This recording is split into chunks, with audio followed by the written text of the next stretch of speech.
महाराष्ट्राचा। नमस्कार, मी प्रतिभा। संध्या लाईव्ह मध्ये आपलं सर्वांचं स्वागत। मावळ तालुक्यातील पवना धरणाच्या पाणलोट क्षेत्रातून रात्री 11 ते पहाटे 5 या वेळेत 50 पेक्षा अधिक हायवा डंपरद्वारे अवैध मुरुम आणि मातीचे उत्खनन सुरू असून मुख्यमंत्री देवेंद्र फडणवीस आणि महसूल मंत्री चंद्रशेखर बावनकुळे यांनी तत्काळ हस्तक्षेप करावा अशी मागणी शिवशाही व्यापारी संघाचे संस्थापक अध्यक्ष युवराज दाखले यांनी केली आहे। पवना धरण हे लाखो नागरिकांची जीवनवाहिनी आहे। याच धरणाच्या काठावरून जेसीबी पोकलेन लावून 20 ते 30 फूट खोल खड्डे खणून मुरुम चोरला जात आहे।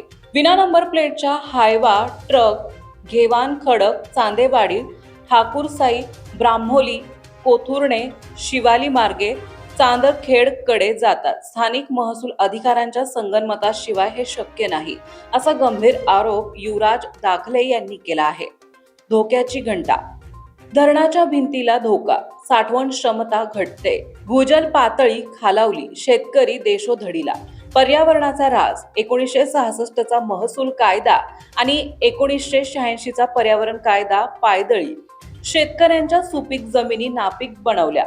युवराज दाखले यांच्या मागण्या। मुख्यमंत्र्यांनी विशेष भरारी पथक नेमून 24 तास गस्त लावावी। मुरुम माफिया आणि भ्रष्ट अधिकाऱ्यांवर मकोका अंतर्गत गुन्हे दाखल करावे।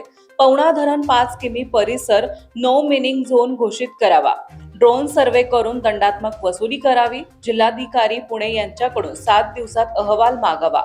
सर्व हायवा डंपर जप्त करून वाहतूक बंद करावी। माननीय मुख्यमंत्री देवेंद्रजी आणि महसूल मंत्री बावनकुळे साहेब, पवना वाचवा। 7 दिवसात कारवाई न झाल्यास शिवशाही व्यापारी संघ आणि शेतकरी मिळून मंत्रालयासमोर ठिय्या देऊ।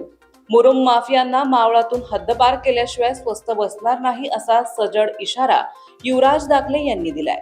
ताज्या आणि महत्त्वपूर्ण बातम्या पाहण्यासाठी आजच आमच्या संध्या लाईव्ह न्यूज चॅनलला YouTube वर सबस्क्राईब करा आणि बेल आयकॉन प्रेस करा।